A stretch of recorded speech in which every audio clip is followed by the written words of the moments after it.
All right, welcome and thank you for joining us today. I'm Austin Detweiler. I'm the managing editor of Philanthropy Daily, which is co-hosting this webinar with American Philanthropic. If you're new to us, Philanthropy Daily is an online journal of news and opinion focused on the nonprofit sector, and our mission is to strengthen the little platoons of the voluntary associations that create a strong civil society.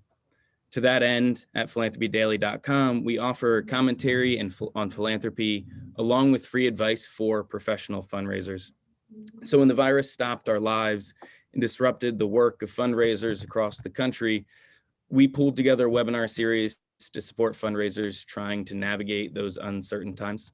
This year, we're launching a new series. This is the first in the series called The Forgotten Foundations of Fundraising, which I admit is stolen from the title of a book by American Philanthropic's co-founders, Jeff Kane, who is with us today, and Jeremy Beer.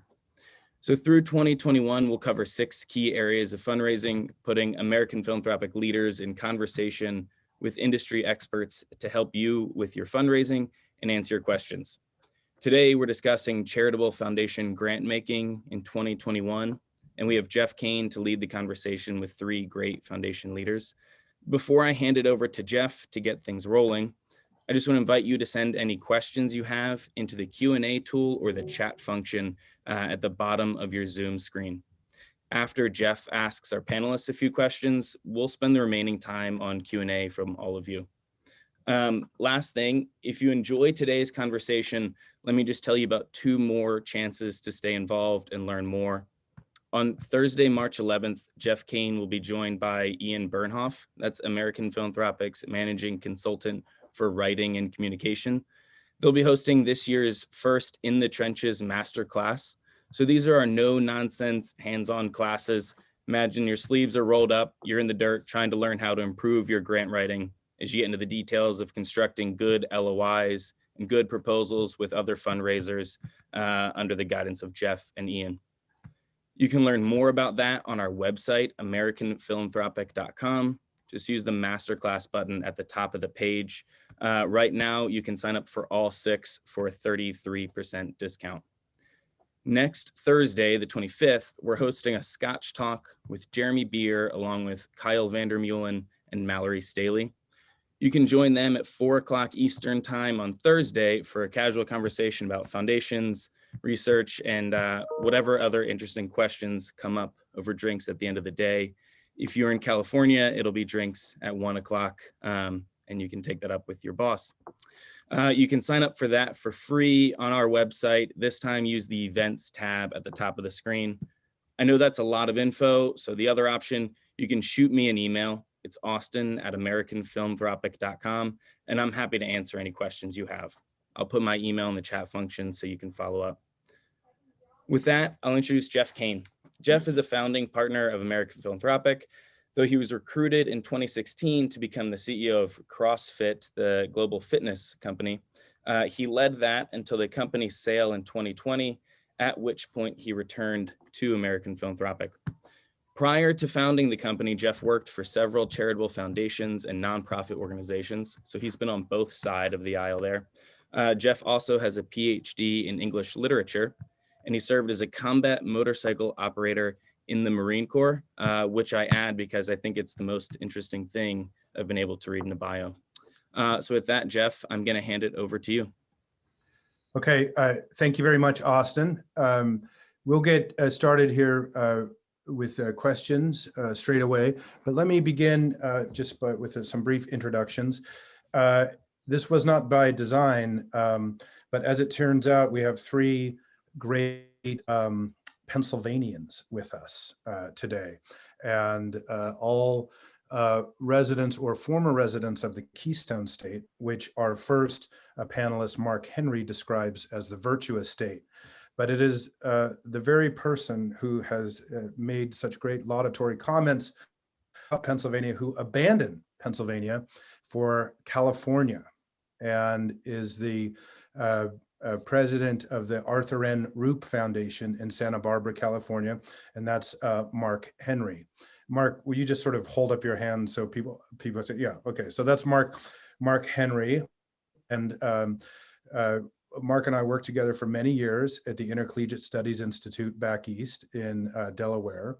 And Mark there ran the educational program for many, many years and was a vice president at ISI, and also the editor of a wonderful journal called Modern Age, and the editor of the Intercollegiate Review. And so, but Mark has found sunnier climates in Santa Barbara, California, and is the president of the Rupe Foundation. He's on the board of directors there and is also a member of the foundation. There's just one thing just to say about the Rupe Foundation to begin, is that it was founded by someone named Art Rupe, who is also a Pennsylvanian from McKeesport, Pennsylvania, and we learned earlier on the call, 103 years old. So, and going strong. As Mark said, there's no reason to believe he won't until 110 years old. So he may outlive some of us in that regard. A second is Kimon Sargeant, who's also lives in Pennsylvania and is the president of the Snider Foundation. And Kimon worked for in fact, Kimon worked for 50 years at the Templeton Foundation in Conshohocken, Pennsylvania. I think it's more like 12, right? Is that right, Kimon? Oh, 15, Jeff. 15, okay, all right, 15 years. But it seemed like to some of us about 50. And recently left the John Templeton Foundation, which it's really actually wonderful to have Kimon, because if some of you know, Templeton represents a certain type of foundation. And in today we have actually, between Tom, Mark, and Kimon, these are all really family foundations representing the Snider Foundation, the Rupe Foundation, and the Connelly Foundation are really kind of family foundations. And I would put Templeton as what I would call, even though it has the name of Sir John Templeton, is really a much larger institutional foundation than the three that you're representing today. And so it's wonderful just to have that breadth of experience in here. So this is Kimon Sargeant, and then Tom Riley from the Connelly Foundation. And I've known Tom for many years, because of his work at the Philanthropy Roundtable, where Tom was for how many years, Tom, were you at the Philanthropy Roundtable? I was there for a couple years in the mid 90s, and then a couple years between 2009 and 2012. So 2 tours of duty. And sandwich in between that was a tour of the White House. Is that correct? Working in the faith-based initiatives in the White House. I was actually in the White House drug office, but I worked. Oh, the drug office. I actually, you have a good memory, Jeff. I started out, I came to the administration's attention by writing about faith-based organizations in the late 90s. And so that's how I started out. And I thought I was going to be detailed to the drug office for 30 to 60 days, and it wound up being 8 years. Okay, well, there you go. There's a certain relationship between faith and the drug office, I suppose, and but that will be the topic of another webinar sometime in the future. Now, the point of this webinar is that, and as I mentioned earlier on the call, is that for people on the outside of foundations can seem rather opaque. If you're a fundraiser, or even if you're someone who's been seasoned in the nonprofit world for many, many years and is maybe running an organization, foundations, the way they operate, they're very different in terms of size, scale, priorities. Seem to shift. Sometimes your grants are accepted and everything's good, but you're not actually sure why they were accepted. And sometimes they're rejected and it's not always clear. Sometimes it's difficult to communicate with foundations, and each foundation or every foundation seems to have its own way of communicating with the foundations. And so one of the things we like to do at American Philanthropic is sort of mystify foundations a little bit. And it's wonderful to have you all here just to talk a little bit about we'll start out talking about some of the nuts and bolts things and what's going on at foundations, your foundation in particular, in light of what was a rather tumultuous year of 2020. And then we'll move into maybe some more broader questions about foundations in general and about civil society. But the aim is just to really focus on a few nuts and bolts things that I think would be most helpful to people, to fundraisers and to organizations applying to foundations in 2021. And so let me begin then, and why don't we do it this way, just because this is the way you appear on my screen. We'll start with Tom, and then Kimon, and then go to Mark in terms of the way the questions will be divvied out, as it were. And that way it'll help me just sort of keep track of things. I'm a little challenged in that way. So my first question has to do with kind of a broad question about 2020 and 2021. Many foundations, in response to some of the crises of the past year, did different things. They maybe changed the way they were giving to speak to some of the crises at hand. They maybe changed the amount that they were giving. Some changed their procedures, but you no longer had to hire McKinsey to develop a theory of change before you got your $25,000 grant to do something good in your community. You could just go ahead and ask. You didn't have to do that. So there were a lot of changes had happened, and at the same time, it was a very good year for foundations with respect to the stock market. The stock market was maybe up around 16% by the end of the year. So in a sense, foundations sort of were awash in money as they head into 2021, or at least it was a good year on that regard. And so my question to you, with respect to your foundations, and knowing that you don't all do, social service types of funding and things like that, could you talk just a little bit about, and we'll start with you, Tom, about maybe some of the changes that happened at your foundations as you head into 2021 that a fundraiser might be interested in knowing as they consider to applying to your foundation. And if you have more general remarks about foundations in general, please feel free to offer them. Sure, thanks, Jeff.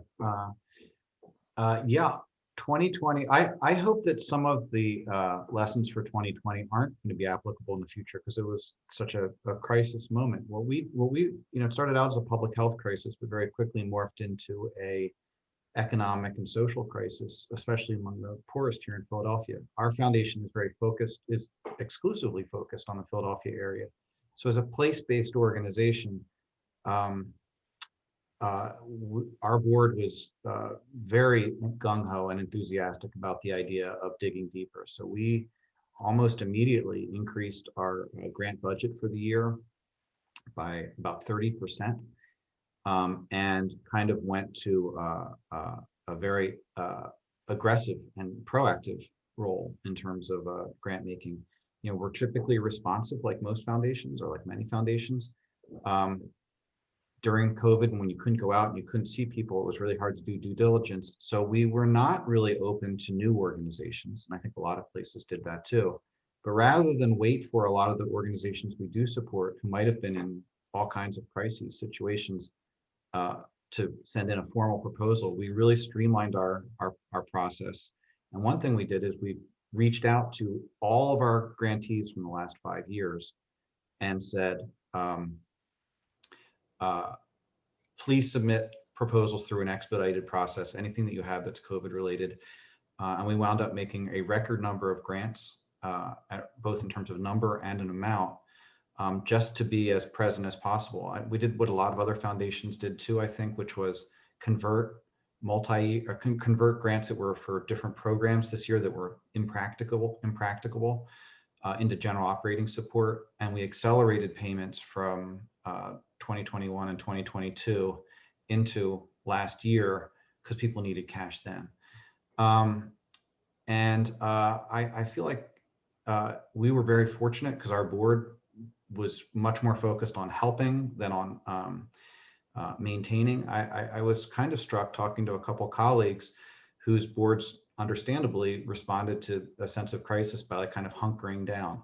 So, I mean, it's a cliche in the field and everybody knows it, but if you've seen one foundation, you've seen one foundation. I mean, everybody has a different process. Everybody has a different personality.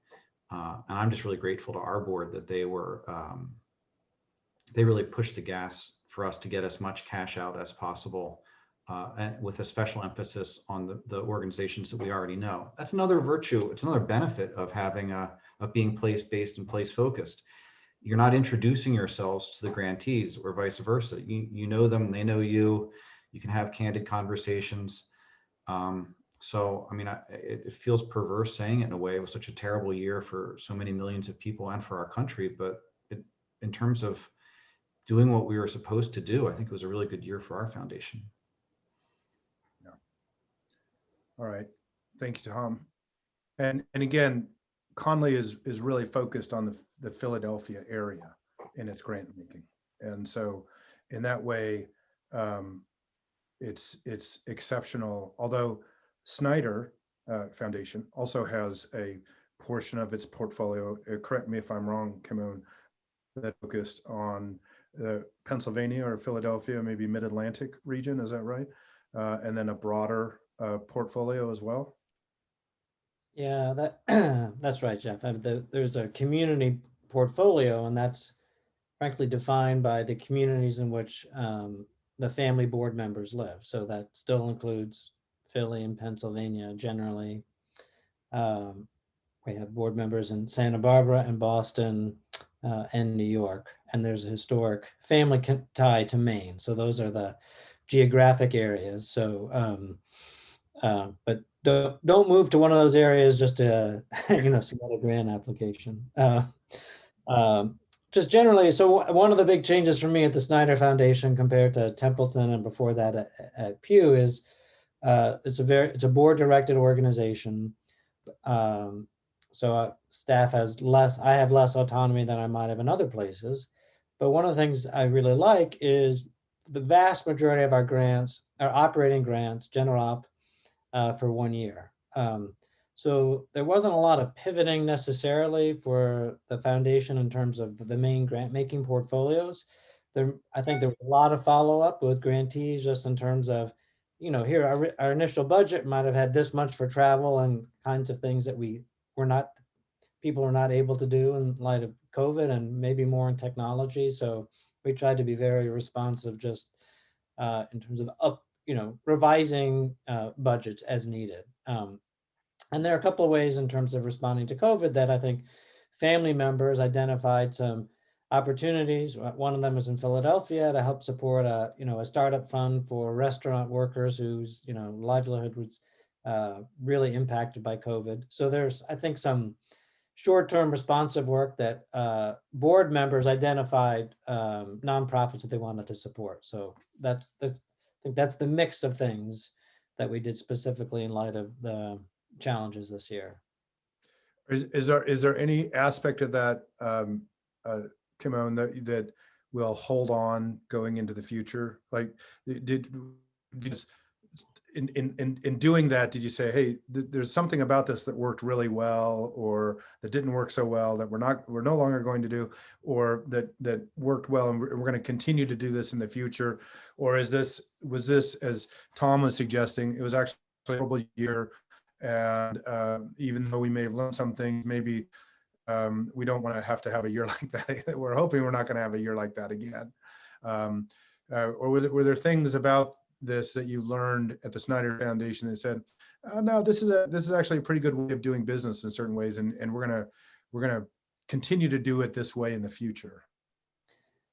I think a small piece of that, Jeff, is I think there are a couple of grants that had been targeted for specific projects that we just switched over to general operating support, and so I think if anything, we're likely just to make general operating support I don't know exclusively, but even more the primary type of grant support that we provide. Well, that's interesting. Tom, you seem to be suggesting that you all were doing more of that as well, sort of because you have relationships with organizations. So rather than a specific project, more of like the organizations know what they need at this time. Let's just give them a general operating grant. Is that fair? Yeah, I think everybody on this and watching this webinar knows that that's sometimes the hardest money to raise, but it's also the most the most useful money to have, which are multi-year operating support grants. And that's, I think if you're listening to people who are fundraising, that's what organizations need the most. And in a time of crisis, that's 100% what they need the most. Also, to be realistic, most people, I don't know about most people, but a huge number of nonprofits either paused their capital projects or paused their programs that they were doing. So, it'll be really interesting to see once those things turn back on again, if people have gotten used to the idea of all this operating support, whether they're going to be kind of robbing Peter to pay Paul. Well, just from my own 2 cents worth, I see that as a wonderful development. If one of the things that comes out of this is that foundations start to give a greater percentage of their grants as operating grants, and really get to know the organization such that they build a level of trust where they say, hey, these people are really the experts on what they do, and we want to fund them generally of what they do. And we understand that a portion of the money is going to go to helping them build their brand, helping them build fundraising, helping them execute their programs, et cetera. To me, that would be a good thing that came out of this, but nobody asked me. So we go from the Connelly Foundation, that's very place focused, to the Kimon Foundation, which is the Snider Foundation, that's focused on several geographical areas around the country, to Mark Henrie at the Rupe Foundation, which, as far as I know, really doesn't have a geographical focus at all. Is that correct, Mark? Partially, but in our caregiving program, the Rupe Foundation is basically 70% public policy, which is national, and about 30% family caregiving, and that's California only. And so we have a California dimension there. Our spring board meeting happened in earliest March, just as the stock market was collapsing. And so the question that we faced is not should we expand, but should we contract? If our assets were going to be impaired, we also had 2 restaurant properties where no one was paying the rent. And so there was significant cash flow changes for us. And so at that time, we had on the one hand, especially my program officer in family caregiving, sounding the alarm about the crisis for these really quite small nonprofits. And on the other hand, an inclination to tuck in your giving because of the impaired assets. The outcome of that was that we would not change in any way what we do. So our giving year over year was going to remain stable, and we didn't change our process in any way. And so that's how we serenely sailed through the sort of on autopilot through the year. I would say the better in the public policy area, the better CEOs did reach out about that time to get intelligence on whether we would be going down in our grant making, which is a real possibility for anybody who remembers 2008-9. And so they were relieved to hear that we were going to pretty much be even on for the year. And so that's how it went down here. So ultimately, you basically stayed the course. Yep. At the foundation. Well, I want to focus on something that's very practical and something that we get questions about all the time in terms of strategy and how to approach a foundation. And foundations are interesting to me in the sense that almost all the interactions with foundations are based on the written word. You got to write an LOI, you've got to write a proposal, then you've got to write reports. There's a lot of transaction that goes on with foundations that's all about writing letters of inquiry. There's letters of gratitude. It's if you're a poor writer, you may not do very well in the foundation grant making process. So the question I have for you is, we'll start again with you, Tom.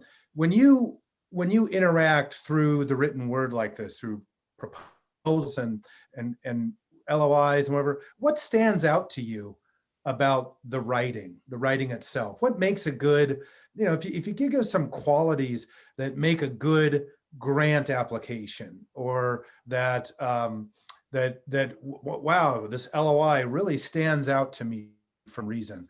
What are some of the qualities that that for you three stand out about your written application and reporting processes? One thing that stands out in a negative way, which happens so much more than you'd expect, is having your name spelled wrong. That never happens to me. Never. But people, especially back at Templeton, you must have been getting these, these are giant proposals that people labored over and tried so hard on and put all this effort into, and on the financial side, all these things in it. And then the person doesn't go to double check just to make sure that your name or the foundation's name isn't spelled right. I know that sounds trite and ridiculous, and it is. I'm just using it as an example. I don't care. It just gives you an example of how, however much effort can go into it, little things like that are it's just worth going over. And I know Tom, when that happens, and you other guys can weigh in on this. When that happens, when a proposal arrives, and maybe your name is spelled wrong, or the foundation's name is spelled wrong, or something like that, that's like, it's a human thing.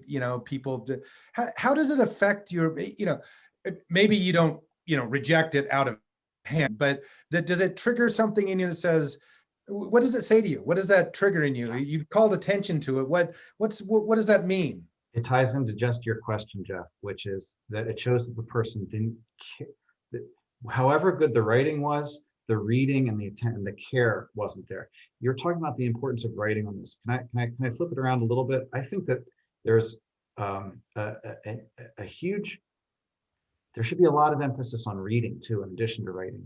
I can't tell you how often we get proposals from people who clearly haven't read the guidelines or the website and what they're saying. And I understand it. Everybody's business is slightly different.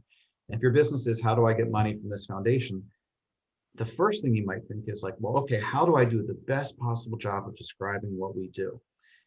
But a more sophisticated and more effective understanding, I think, is how can I show these people that the thing they're trying to do, what the foundation is trying to do, can be accomplished through this nonprofit?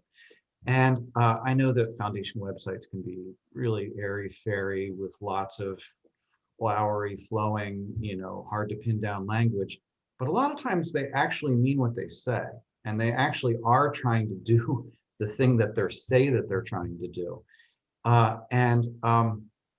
If people invested more time, I think, in kind of actually engaging with the foundation's mission and actually saying like, okay, I've taken the time to understand what it is you're trying to achieve, what it is your foundation's goals are.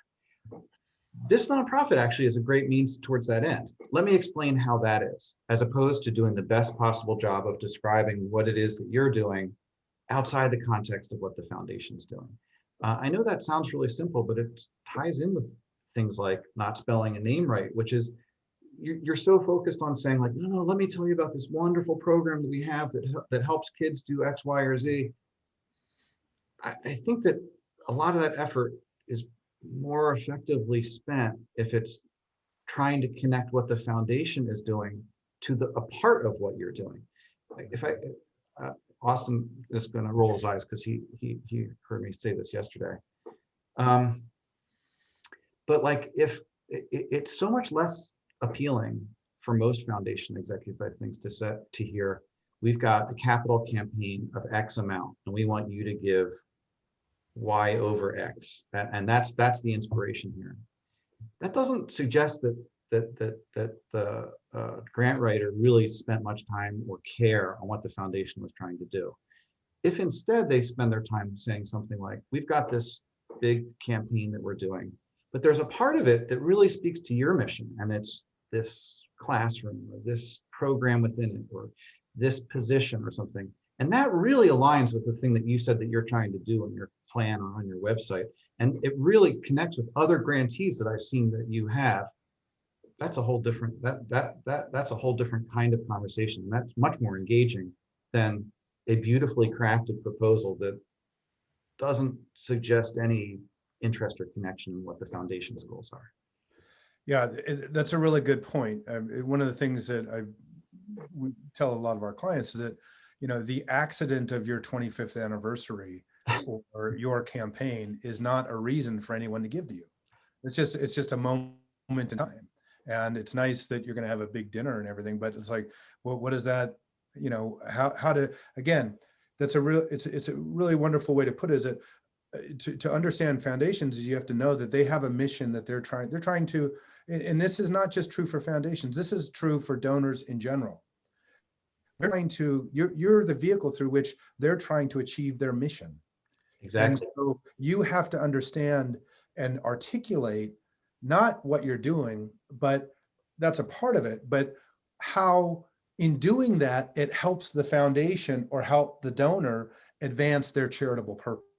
And there's a difference. There's a big difference between those two things. There is, and there's some element of that is the person putting the proposal together almost seeing it as like a final exam, or, you know, a dissertation defense or something, where if they do the best possible job describing their thing, then that's the thing that's going to make the sale. But it's not. I mean, it's just like in sales, it's finding what is motivating in this case the buyer.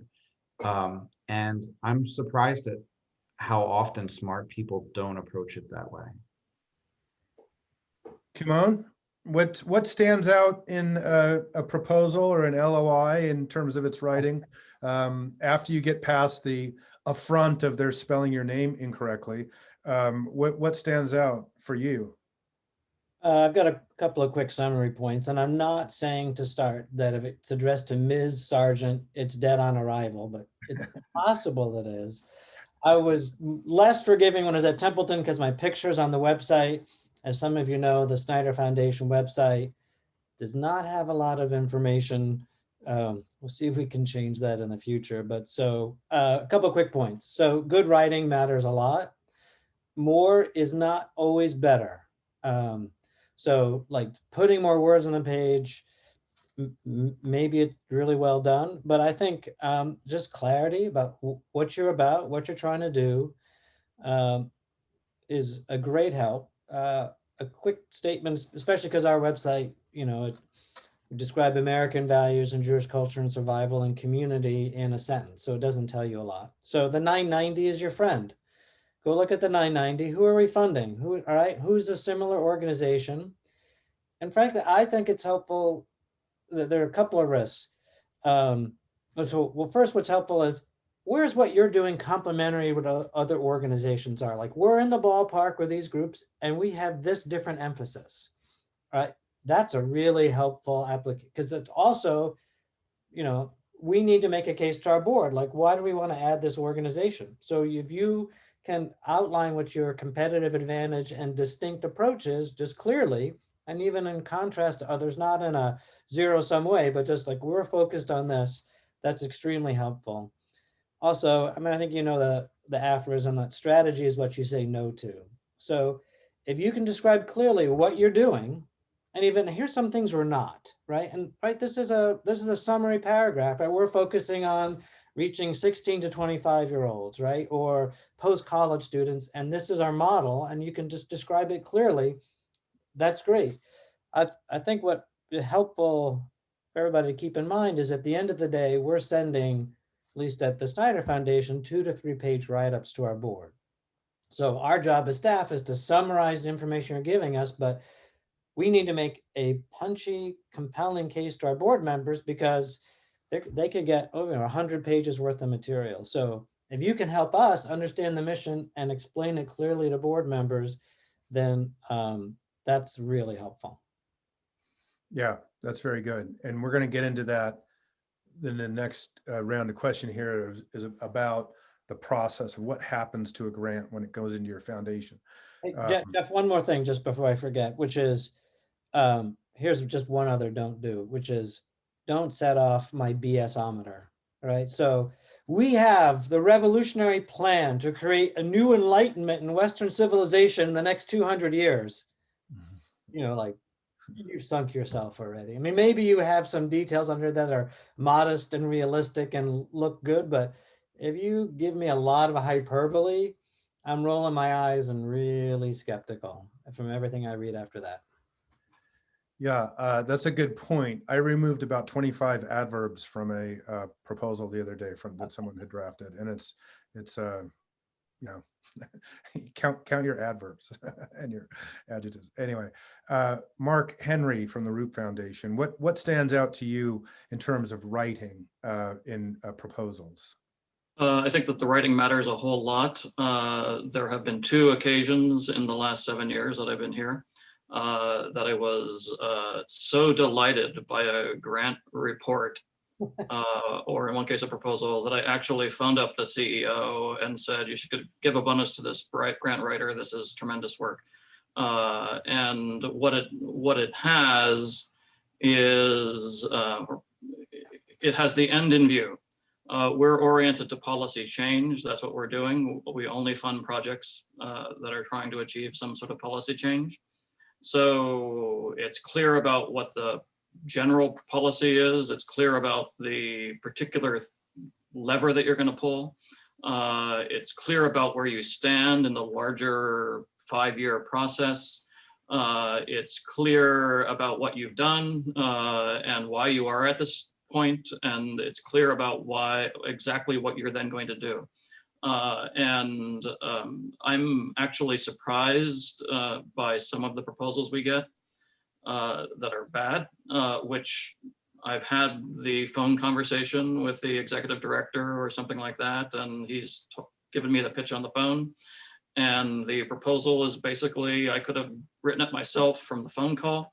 And because, and I want the detail, because as Mr. Rupe says, when I buy a dozen eggs, I want there to be 12 eggs. He wants something countable and clear. We're getting 9 million emails, or we're getting, we want to have that information and why we're getting, why 9 million is the right number, if it's going to happen over, 17 waves of emails, if it's, we need something like that. For you, Mark, one of the qualities of a poorly executed proposal is it's shy on specifics, on details. Yes. But it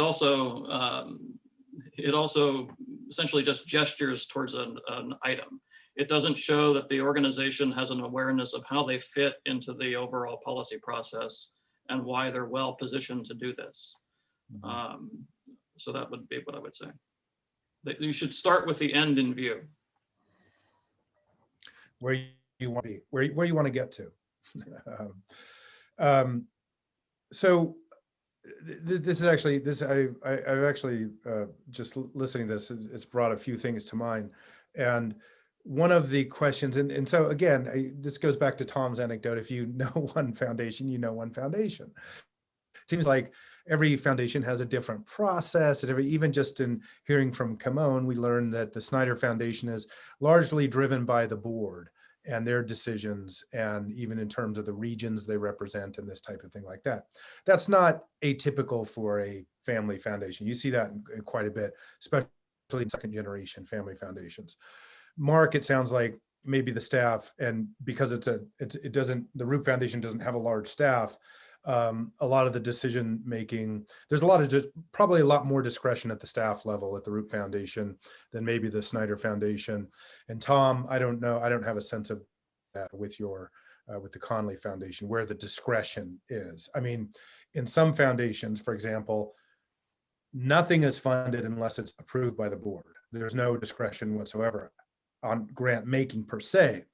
But even in foundations like that, what actually gets to the board and how it gets there.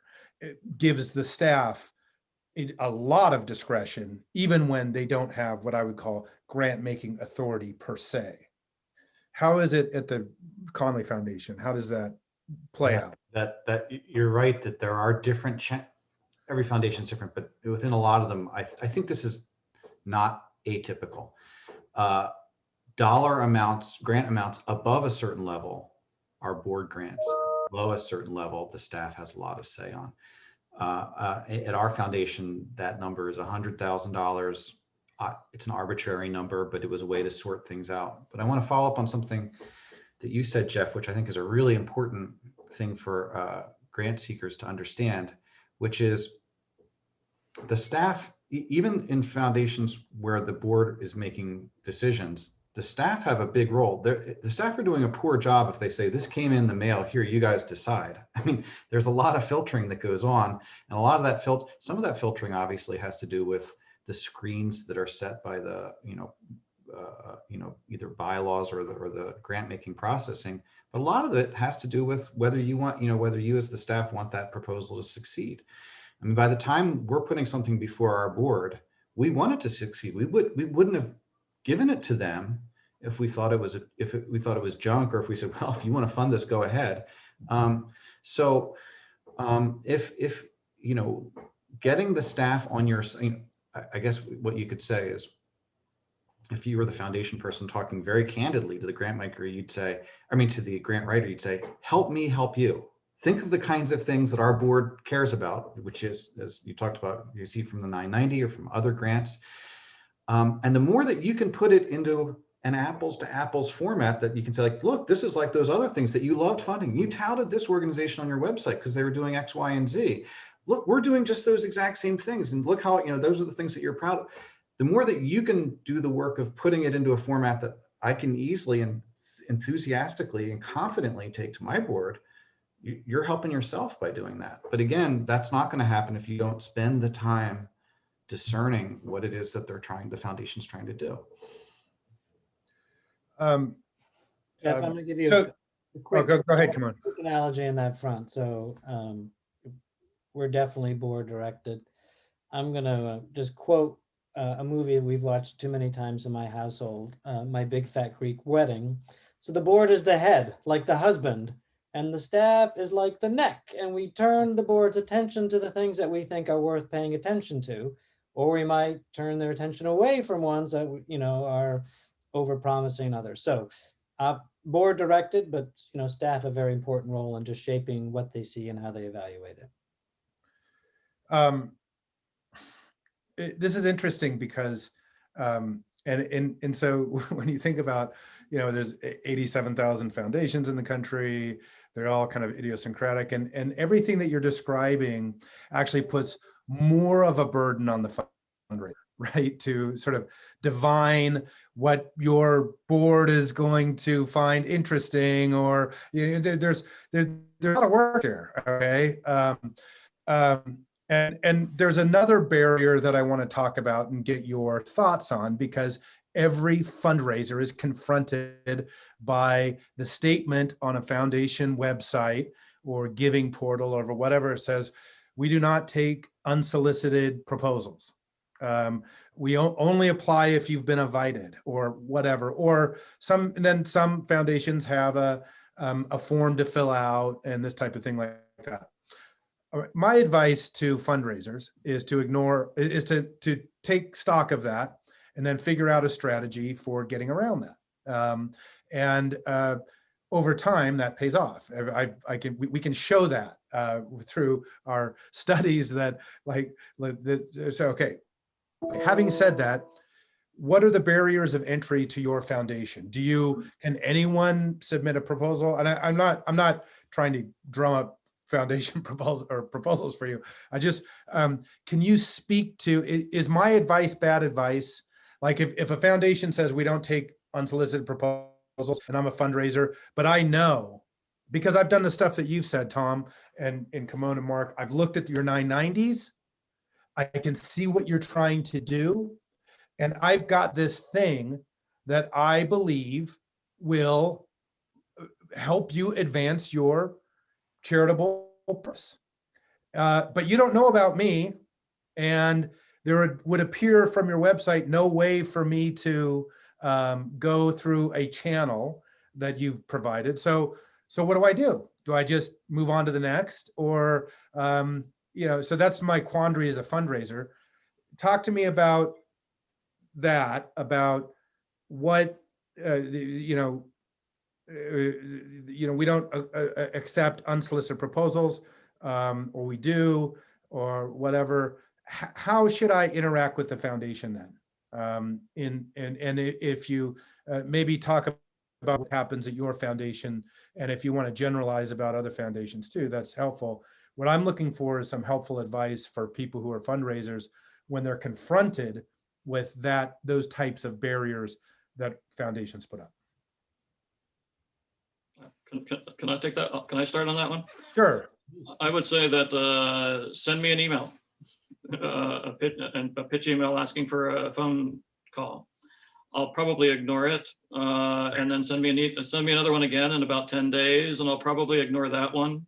And then if you phone me 10 days after that, I'll feel guilty about the fact that I haven't responded to the email, and I'll pick up the phone. And then we can have a very honest conversation. I think I'm very frank in my interactions with prospective grantees about exactly what their chances are. And, I even sometimes say, this is pointless. No, we'll never give you money. So just take us off your list. Or I say, I can imagine that's probably between a 5 and 15% chance that might work. Or I can be more encouraging if it's a better fit. But we don't have a invitation only on our website. Anybody can send in an LOI. And I would say that about 6 out of 7 LOIs are just tossed because they're not going to work. About 1 we'll consider out of 7, and our process is an internal review where Mr. Rupe gets his say, and which is his default setting is no. So even if you get the 7, even if you're the one of 7 that gets through to that stage, chances are that'll get a no. But sometimes it gets a yes, and it can be sometimes for very eclectic reasons. And then we move on to a board book, full proposal in the board book. Oh, once it's screened. Once we get the LOI screened, then we'll ask for a full proposal. And if a full proposal comes in, unless I think it's a disaster, then it'll get into the board book. How about you, Kimon? What are your thoughts on that?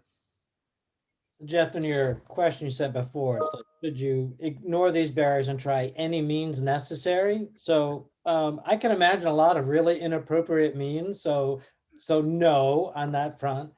But we do have a contact us form on the website, and I encourage people to use that as a smart opportunity, as an introduction, and especially like what I said before, if you see like you have work that is complementary to other organizations we funded, that's 1, you're showing you've done your homework, and 2, that's part of our job as staff, is to bring to the board's attention other possible organizations. I think, we believe in the power of competition. So one of our jobs is to introduce other organizations that could be good grantees to our board. So use the online form, be smart about it. You can email or call us as well. And I think the other is, especially if I'm going to a conference or an event, I know I have my blinking neon dollar sign over my head, and that's a good reason to go, to talk with other organizations and see if we can identify mutual areas of fit.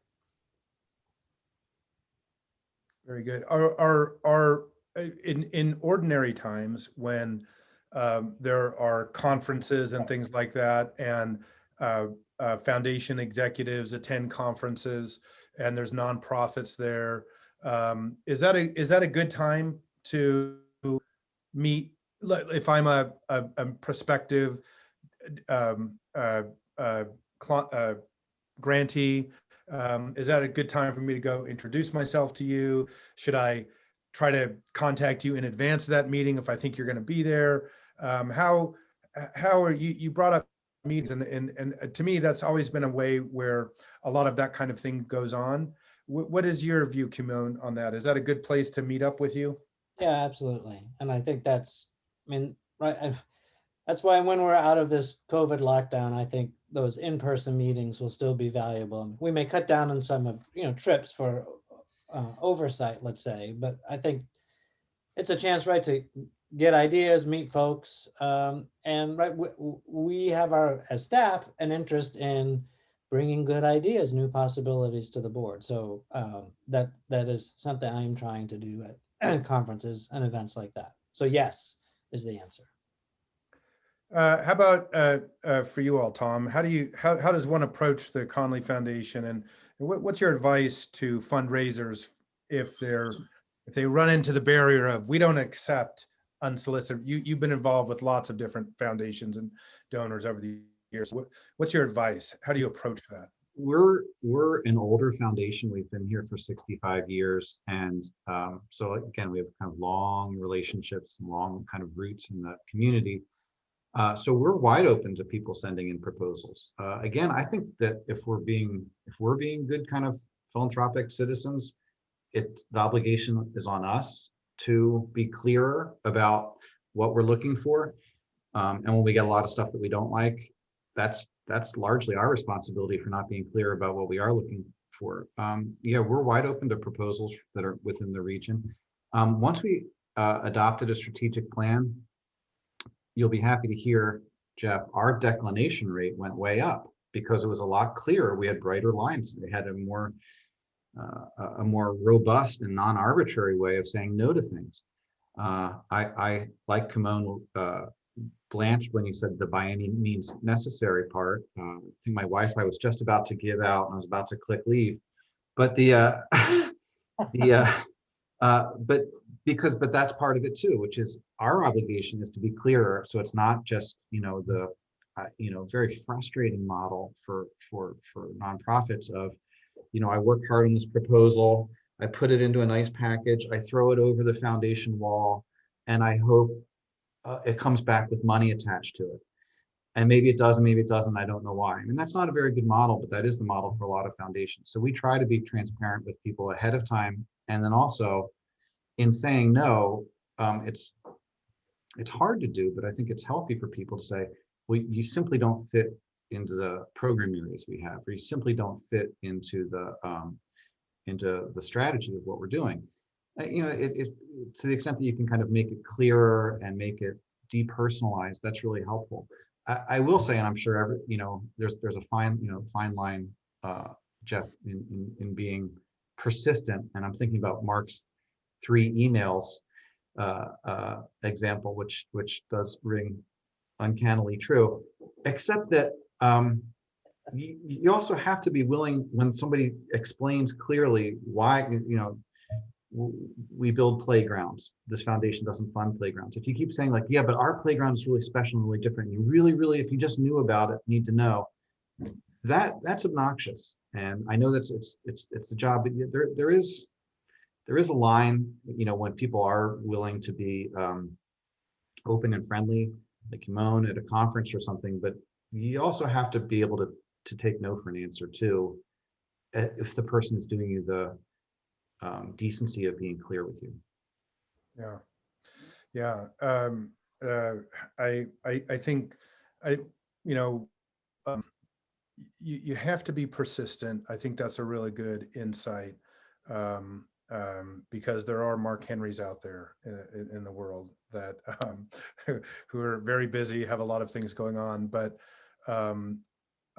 will genuinely engage with you when the appropriate amount of guilt is applied. So, and that's very useful. One of the things that I tell our clients and fundraisers is that, you have a list of foundations that you hope to approach, and actually getting to the point where you get a clear no is almost useful as getting a clear yes, because it just, so then there's clarity. You can move them to a different part of your, a different box essentially, and then you can move on and you're not going to invest more time. And so foundations getting back to proposals and prospective grantees in a very clear and decisive way is very useful to the fundraiser, because it's then there's clarity and you can move on to something else. Because my feeling is always that there are more folks out there to fund what it is you're doing than you can imagine, actually. And there's actually more opportunities, and it's really a matter of figuring out what those opportunities look like, who they are, and how to approach them, each one of them. So that's actually can be very useful. I'm cognizant of the time, and we need to stop at 11. And I guess, so in the final 3 minutes here, I had some different places where I wanted this to go in terms of talking about some broader questions about civil society, but I can see that's another type of webinar as this has developed. And I really like some of the things that you guys have said. And one of the things I take away from this is that good writing really matters in no matter what you do in interacting with foundations. And that's something that stands out for everyone.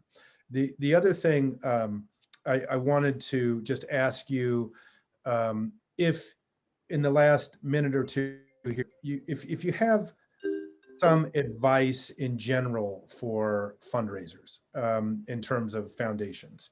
Well, if you wanted to, put something in a nutshell and say, here's something you should pay attention to, just generally in terms of foundation grant solicitations, what would that be? And why don't we go the opposite direction again here and start with you, Mark? What's a piece of advice that you would want to give to a grant writer or a fundraiser at an organization? Here at the Rupe Foundation, we're not really in the philanthropy business. We're sort of trying to achieve our mission by hiring contractors. And at a certain level, think of your nonprofit as a contractor providing services. Unfortunately, especially when you have the founder still in the picture, he's a businessman, he thinks he's never really understood philanthropy. And so for us, our approach to organizations is, you might think of as callous disregard. We don't really care if you exist or not, but we're looking for someone to provide us this service, and maybe you can. And so for us, at least, we're pretty hard-nosed about, can you do something for us that we want done? And I think a lot of development folks at organizations really believe in their organization's mission. They think it's wonderful, and they try to communicate that. And for our kind of foundation, at least, that's not enough. We need to know why the world will change because you're going to get this money from us. Very good. Kimon?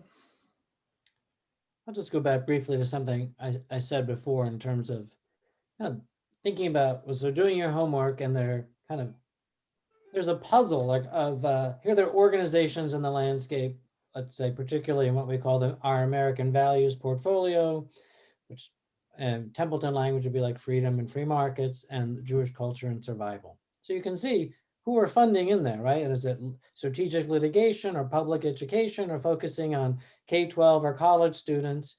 So and I think it's, you can see where the major emphases are from some of those current grantees.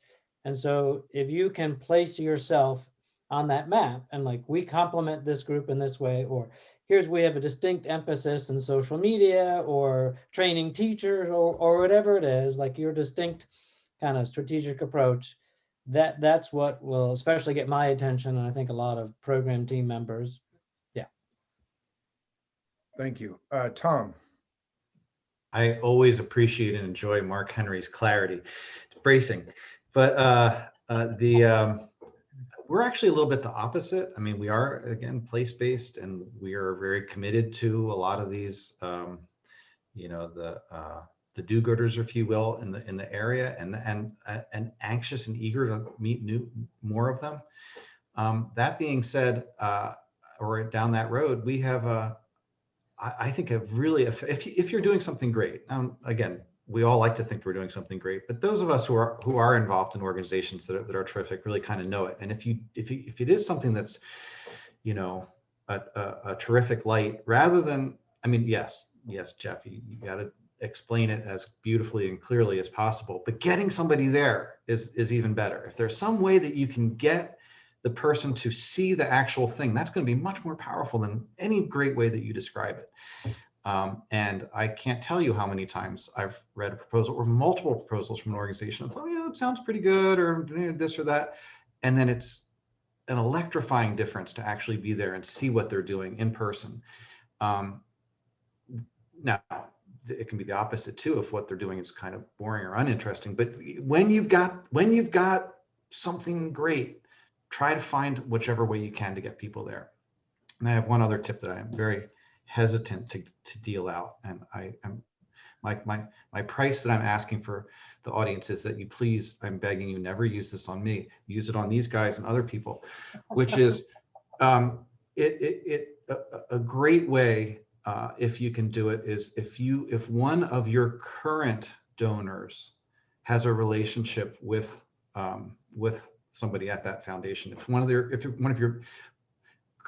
I mean, board members, obvious, but if somebody who is one of your donors now knows Kimon, or knows that kind of them making an introduction, or them making a way of getting his attention, tends to bring things in through a different channel, almost kind of pre-sorts people towards like, oh my gosh, so if they like that really gets my attention, that really cuts through a bunch of screens.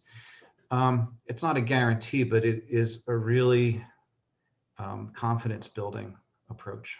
All right, Tom, you violated the code. We're going to talk to you later. I told you that the cost is, you can't do it to me. Do it to Kimon and Mark. Well, this has been really cool and really super helpful, I think, for our audience and fundraisers who are in the audience.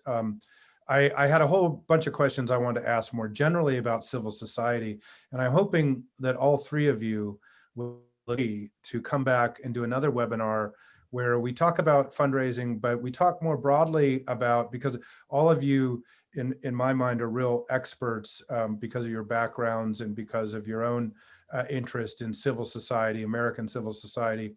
I'd love to get you all back on for a more free-ranging discussion about civil society and about where we are today in America with our voluntary associations, and talk about maybe threats to voluntary associations and some of the bright spots that we see in civil society. So I can see you're all shaking your heads that that's something that you're agreeing to do. So we're going to arrange that, and I'm going to be knocking on your door again. So, but thank you very much for participating today. Would be even better in person. Yeah. Yeah, that's true. Thanks, Jeff and Austin. Nice to see you, Mark and Tom. Guys, thanks very much for your time today. And thanks everyone else for joining us. We'll send the recording around, and please feel free to be in touch or to visit AmericanPhilanthropic.com to learn more.